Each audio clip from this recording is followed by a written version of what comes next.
Senior Brother Li's eyelids trembled slightly, showing an intense internal struggle in his mind. After a short while, he opened his tightly closed eyes and stared fixedly at the pill in Han Li's hand, his gaze burning with fanatic intensity. Han Li said nothing more. He placed the pill into his mouth and watched as he swallowed it dry with saliva. Only then did Han Li gently remove the silver needles from his body one by one. After all the silver needles were taken out, the medicine's effect began to take hold. Senior Brother Li's pale face gradually rose with an abnormal flush of red, and his entire cheeks slowly turned blood red. At that moment, his body began to twitch again, his limbs trembling, and low groans escaped from his mouth. It could be seen that he did not want to lose face in front of Han Li and tried his best to lower his voice, but the inhuman pain still forced out cries from him. Senior Brother Li's roars grew louder, and his body trembled even more violently. After a long time, his cries slowly began to fade, until they completely disappeared. His complexion gradually returned to normal, and his body stopped convulsing. It seemed he had survived the most painful stage.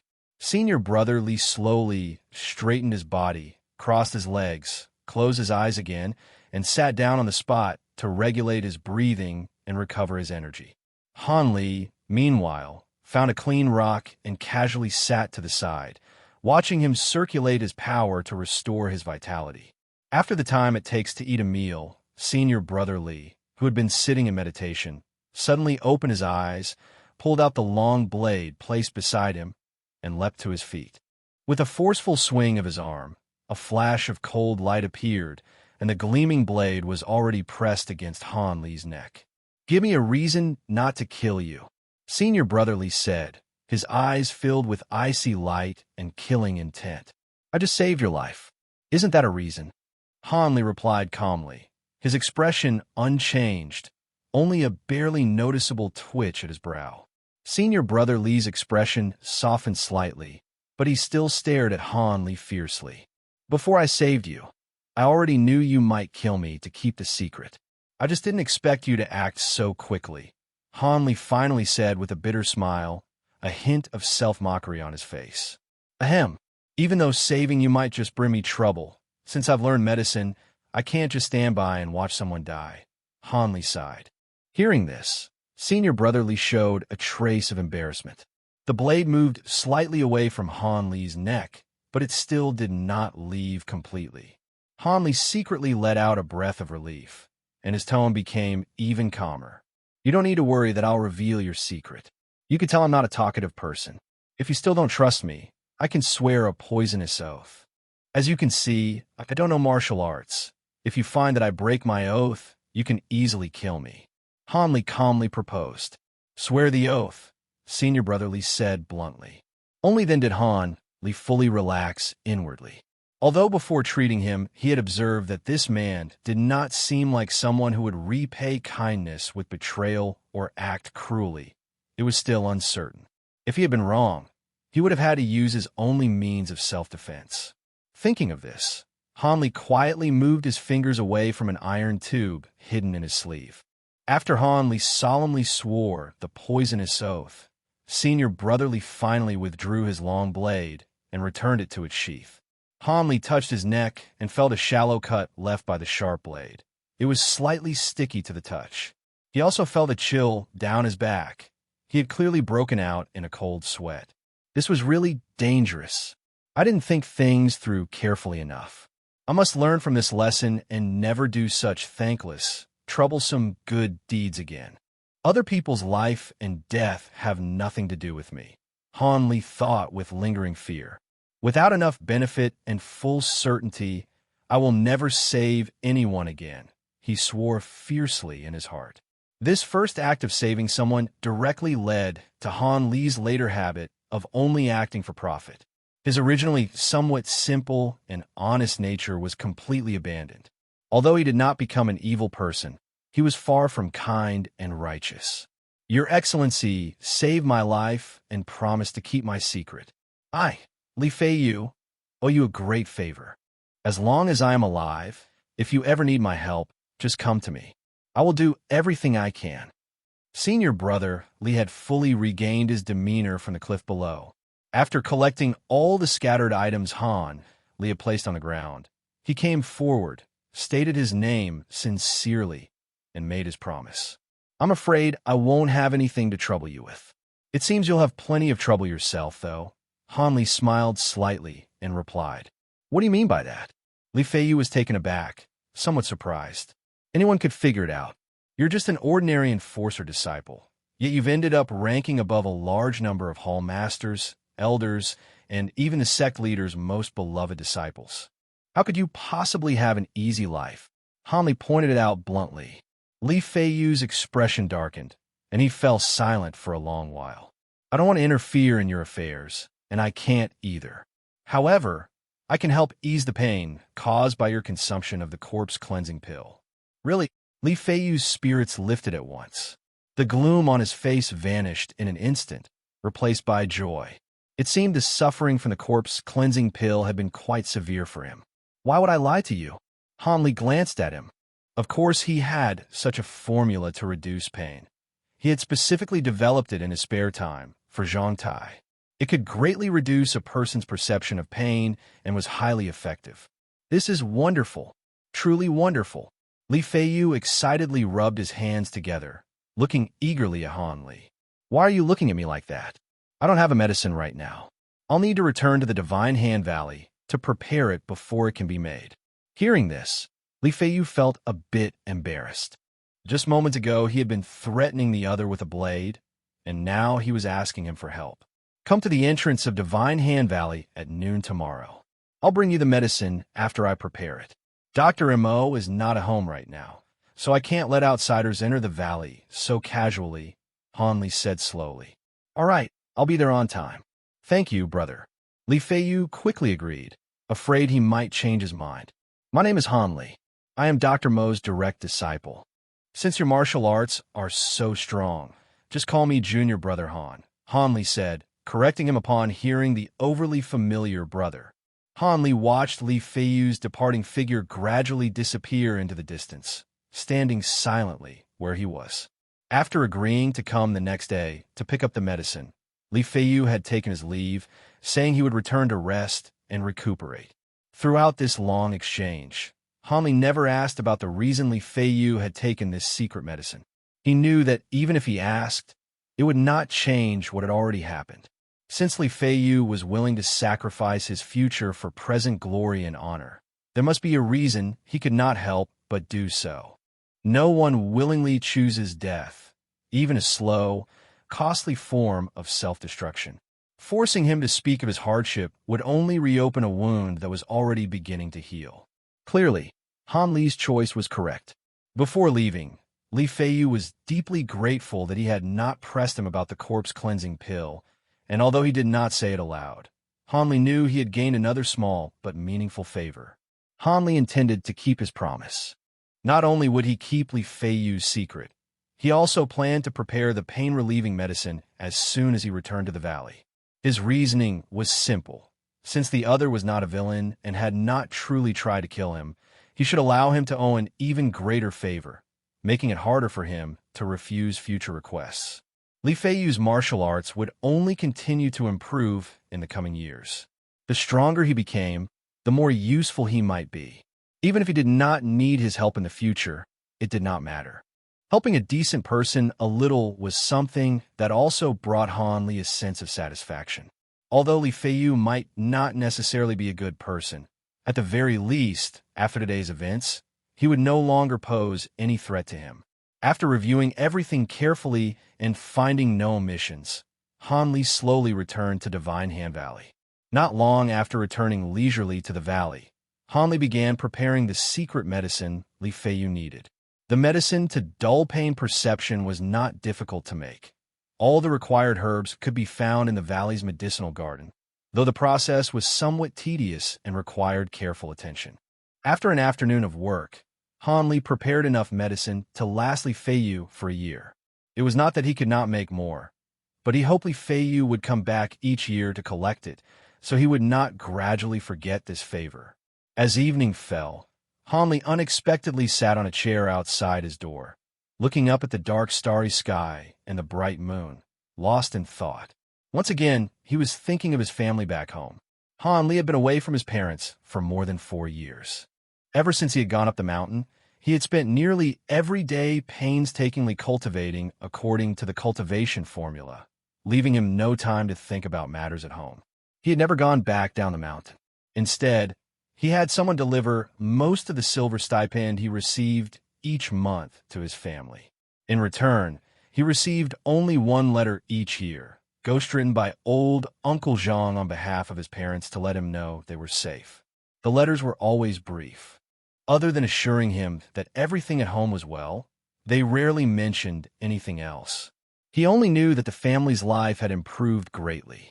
His eldest brother had married and established his own household, while his second brother had become engaged and was expected to hold the wedding the following year. All of these changes had come about because of the silver Han Li sent home. Yet from the tone of those few letters, Han Li gradually sensed something unsettling. His family had become increasingly polite toward him, so polite that it almost felt as though they were writing to a stranger. At first, this frightened him, and he had no idea how to deal with it. But as time passed, that fear faded naturally for reasons he could not explain.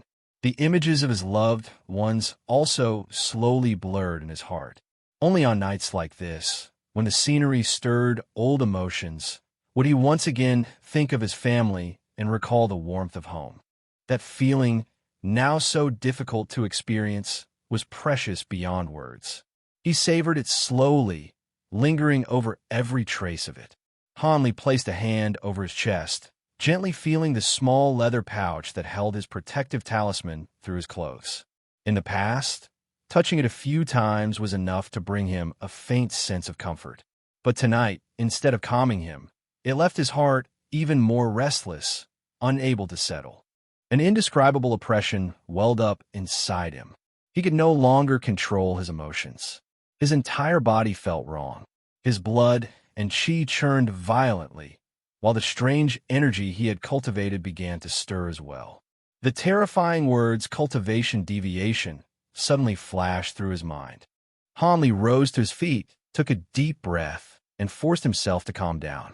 Dr. Mo was away, so he had no choice but to face the crisis on his own. How could he suddenly suffer cultivation deviation for no reason? Han Li found it baffling, although this was hardly the time to investigate. He knew that identifying the root cause was the only reliable way to resolve the problem completely. He lifted his head and carefully scanned his surroundings, but found nothing unusual. As he rubbed his chin with his right hand, his elbow suddenly bumped into something bulging beneath his clothes. Instinctively, his gaze fell upon it. The leather pouch, the protective talisman. The names immediately surfaced in his mind. Could this be the source of the problem? Han Li could not be certain, but he had no time to hesitate. The condition inside his body was worsening, and he could lose control at any moment. Without another thought, he yanked the leather pouch from around his neck and hurled it as far away as he could. No, this feels even worse. My blood and qi are surging even more violently. With great effort, Han Li suppressed the turmoil within him once again. His bloodshot eyes locked onto the little leather pouch, desperately searching for the reason everything had become even worse. Perhaps fortune was smiling on him. Suddenly, a flash of inspiration struck. He dashed toward the discarded pouch. In a few swift strides, he reached it, bent down, and snatched it up. With practiced speed, he pulled open the pouch and grabbed the protective talisman his parents had given him. The moment the talisman touched his palm, a refreshing, tranquil sensation flowed through his entire body from his hand. Han Li's agitated mind instantly calmed.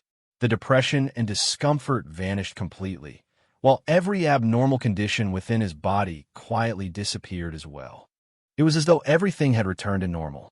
Han Li no longer cared about the strange changes that had occurred within him. Gently cradling the protective talisman in one hand, he raised it before his eyes. With his other hand, he slowly and tenderly stroked it, gazing at it with complete concentration. Only after long, did Han Li let out a quiet sigh. He stopped caressing the talisman and finally looked away. Hanli had no idea that what had nearly claimed his life was not cultivation deviation at all, but a cultivator's heart demon invasion. Had he not reacted so quickly and relied on an external object to dispel the heart demon in advance, it would soon have invaded his primordial spirit, seized control of him, trapped him in an illusion, and driven his body into a frenzied dance until he died. Of course, he would only learn all of this much later, after truly embarking upon the path of cultivation. Hanli circulated his energy to examine his entire body and found that everything was fine. What pleasantly surprised him was that his cultivation had actually increased quite a bit. Although he had not yet broken through from the third layer to reach the fourth level, he had already reached the peak of the third layer and was not far from the fourth level anymore. Because of this unexpected pleasant surprise, a faint smile appeared on Hanli's face. However, he quickly suppressed his inner excitement. Afraid that unstable emotions might lead to another dangerous deviation in a chi deviation, he had no confidence that he could safely get through such a crisis again. He picked up the leather pouch containing the peace talisman, intending to put the meritorious talisman back into the pouch and store it properly. Hanli unexpectedly discovered an item in the pouch that he had long forgotten. A collectible he had stored for several years, that mysterious small bottle. He had completely forgotten about this bottle. If he had not noticed it again now, he still would not have remembered its existence. Compared to 4 years ago, Hanli was now far more knowledgeable and perceptive. By thoroughly reading the various books stored in Dr. Mo's residence, his knowledge had greatly increased, and his mind had also become much sharper due to his cultivation techniques. At this moment, he could easily infer from the various unusual phenomena that had once occurred with this bottle that it was absolutely a rare and extraordinary object in the world, possessing remarkable and unusual functions. What he needed to do now was to fully uncover the value of this bottle to see whether it could be useful to him. He could not simply let it remain buried in the pouch, wasting its mysterious effect in vain. Hanli took out the small bottle. He did not open it immediately. Instead, he re-examined it with his present understanding, checking whether he had missed anything in the past. Unfortunately, after carefully inspecting it over and over again, he found nothing new. Hanli stopped wasting time on pointless efforts. He carefully opened the bottle cap. The drop of emerald green liquid inside still lay obediently at the bottom of the bottle, unchanged from 4 years ago. Hanli was very clear that all the secrets of the bottle might lie within this tiny green liquid. This drop of liquid must have some special function he had not yet discovered. In order to uncover its mystery, it seemed he would need to find some small animals to conduct some rather cruel live experiments. It was night now, very dark outside, making it inconvenient to go out and look for living creatures. Moreover, after the disturbances of the afternoon and the first half of the night, Hanli felt quite exhausted.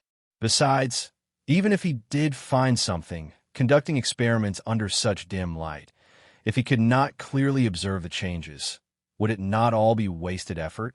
After careful consideration, Hanli decided to sleep and rest for the night. Once he had fully recovered his energy tomorrow, it would not be too late to carry out the experiments. After tonight, perhaps a great surprise would be waiting for him. He held such expectations as he went to sleep. The next morning, after getting up and washing, Hanli first went to the large kitchen outside the valley to eat a simple breakfast. When Dr. Mo was still on the mountain, he would have the kitchen staff deliver meals directly to the Divine Hand Valley at his command. Hanli, benefiting from Dr. Mo's status, did not need to go outside the valley for meals, and the kitchen workers would also deliver his food together. Now that Dr. Mo was no longer in the Seven Mysteries sect, the kitchen staff naturally no longer delivered meals, which made Hanli sigh deeply at their opportunistic attitude and lament the benefits of power. After finishing breakfast, Hanli did not leave immediately. Instead, he found the kitchen steward and spent a few taels of broken silver to exchange for 2 lively gray-furred wild rabbits, which he brought back to the Divine Hand Valley. Back in the valley, Hanli tied the wild rabbits with a rope in a relatively spacious area of the medicinal garden, leaving them to bask in the sun.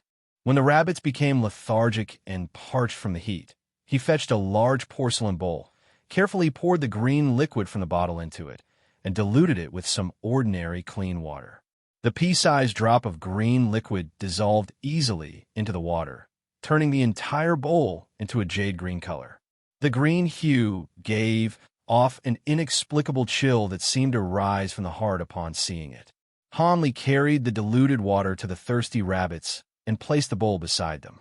The rabbits, already parched, immediately rushed over and began drinking greedily from the bowl. Hanli did not want them to drink too much at once, so when about half of the water had been consumed, he removed the bowl from in front of them. Then he stood aside holding the porcelain bowl, patiently waiting to see whether the rabbits would show any interesting changes. Not much time had passed, only the span of a burning incense stick, when the rabbits began to grow restless, hopping about in agitation. Their movements became increasingly frantic and violent. Then astonishing changes began to appear on their bodies. Beneath their fur, swellings the size of eggs started to protrude, multiplying rapidly until they covered their entire bodies. Gradually, these lumps merged together, making the rabbits look as if they had inexplicably swelled up by a full circle. Compared to their tiny heads, the sight was almost absurd. The rabbits' bloated bodies only held that shape for a brief moment before beginning to puff up bit by bit. As time passed, the rate of expansion grew even faster, as though some kind of gas was being continuously pumped into their bodies, inflating them larger and larger. In the end, their bodies looked like two giant watermelons, round, swollen, and grotesquely enlarged spheres. Seeing the rabbits' bizarre transformation and hearing their painful whimpers, Hanli was somewhat startled. Everything before his eyes had completely exceeded his expectations. If that unknown liquid had been some lethal poison or a spiritual medicine that increased cultivation, it would have still been within his imagination. But he never expected to see something so hair-raising. The rabbits' bodies had been blown up, as if by air, turning into something utterly horrifying. As he watched the rabbits continue to swell, Hanli sensed that something was wrong. Suddenly remembering something, he abruptly threw the porcelain bowl, now regarded as something as dangerous as a venomous serpent, into the medicinal field beside him. Then he turned and ran without hesitation, not stopping until he had put more than 10 zhang between himself and the rabbits. Just as he was about to look back, two nearly simultaneous explosions rang out from behind him. Hanli shuddered violently. When he turned around, he saw exactly what he feared. The two rabbits had burst apart, their bodies torn into several pieces, flesh and blood scattered everywhere. Two pits had appeared where the rabbits had been tied. Around them lay dismembered remains, blood and flesh splattered across the ground. A truly gruesome sight. Hanli let out a long breath and sat down heavily on the ground. If he had been even a moment slower, he would likely have been caught in the blast. Even if he had not been seriously injured, being drenched in rabbit blood and gore would have been far from pleasant. After his mind calmed, Hanli stood up and walked toward the pits. He glanced at the blood-soaked scene, then at the shattered porcelain bowl lying in the medicinal field, and fell silent.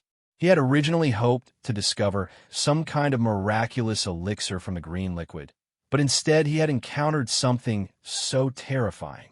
Fine, it might be poison, but it made death so horrifyingly gruesome. He would never touch that thing again. It was too frightening. Hanli was not unfamiliar with deadly poisons. Over the years under Dr. Mo's instruction, he had seen countless toxins that killed instantly upon contact with blood. Yet none of them had ever produced such a horrifying death.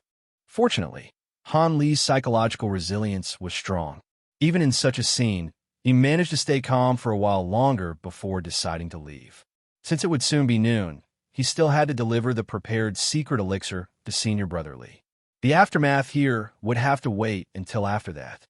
With that thought, Hanli did not look back at the scene of the explosion. He left all the trouble for later, returned to his residence to rest briefly, then took the medicine and headed to the entrance of Divine Hand Valley. Hanli was very punctual. When he arrived at the valley entrance, it was exactly noon. Li Feiyu was already waiting there with visible anxiety. He stood alone at the valley exit, wearing a white brocade robe, still carrying the long blade that had left a deep impression on Han Li's memory on his back. When Han Li arrived, he had been nervously gazing toward the direction of the valley. Upon seeing Han Li arrive, he finally relaxed. A faint smile appeared at the corner of his mouth. "Junior brother Han, you're really punctual. I said noon, and you arrived exactly on time. I've been waiting for more than half an hour," Li Feiyu said, half jokingly, half complaining. "Sorry about that. It took me too long to prepare the medicine yesterday, and I went to bed very late. I got up a bit late this morning. After finishing everything at hand, it just happened to be noon," Han Li replied half truthfully. "Junior brother Han, the medicine, has it been prepared?" Li Feiyu asked somewhat anxiously, even stuttering from nervousness. Han Li did not answer directly. Instead, he smiled calmly, reached into his chest, and slowly took out a palm-sized medicine packet. With a flick of his hand, he tossed it to Li Feiyu. "Before taking the corpse worm pill each time, dissolve a spoonful of the powder in the packet with cooled boiled water. It will lessen the pain you suffer." "Thank you, Junior brother Han." "Thank you, Junior brother Han." Senior brother Li was overjoyed. If this medicine could ease even the slightest bit of his suffering, it would be a tremendous blessing. The agony caused by the corpse worm pill was so unbearable that it still sent chills down his spine whenever he thought about it. He had tried countless painkillers before, but none had worked. Since Junior brother Han knew everything about the corpse worm pill and had taken himself, perhaps this medicine really would prove effective.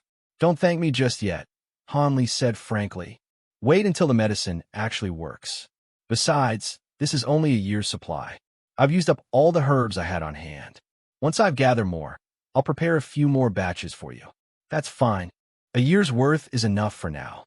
Whether it works or not, I truly appreciate the thought behind it, Junior brother Han." Having obtained what he came for, Senior brother Li regained his usual composure. Dropping all pretense, Li Feiyu readily admitted that he now owed Han Li yet another enormous favor. Han Li smiled faintly and said nothing more. He took the initiative to bid Li Feiyu farewell and headed back. Li Feiyu, eager to test the secret elixir's effects as soon as possible, was equally anxious to return. He did not try to keep Han Li any longer, and the two parted ways. After returning to the valley, Han Li first went to the herb garden to clean up. He swept the rabbit's remains, the blood-soaked soil, the broken porcelain bowl, and everything else into the pit, then filled in the two inexplicable holes with dirt until the ground was level again. At a glance, the place looked no different from before the experiment. Satisfied, Han Li dusted off his hands and looked around carefully to make sure he hadn't overlooked anything. When his eyes fell upon the spot where the porcelain bowl had shattered, he couldn't help but pause in thought. He remembered clearly that when he had thrown the bowl away, the diluted water inside had spilled onto a small patch of the herb garden, soaking several medicinal plants. That made him hesitate. If those herbs had absorbed the water, would they become poisonous as well? And if someone later consumed those poison herbs, would they suffer the same fate as the rabbit? Should he uproot them immediately? One question after another suddenly flooded Han Li's mind. After pondering the matter for quite some time, Han Li decided to wait and observe them for a while longer, treating it as another small experiment. If the herbs truly became poisonous over the next few days, it would not be too late to remove them then. Having made up his mind, he realized there was nothing else to do and returned to the stone chamber to continue cultivating. He hoped to achieve another breakthrough now that his cultivation had already advanced considerably. By now, Han Li no longer cared what the cultivation formula was actually for. Practicing it had become second nature. If he did not cultivate it, he honestly had no idea what else he should do while living on the mountain. Reaching an even higher level of mastery had become the sole purpose of his life. After an entire afternoon of focused cultivation, Han Li dejectedly realized that he truly was no genius. Although he could clearly sense that he was only a finger's breadth away from breaking into the fourth level, he made no progress whatsoever. All his hard work that afternoon had been in vain. It seemed that relying solely on his own efforts would not be enough.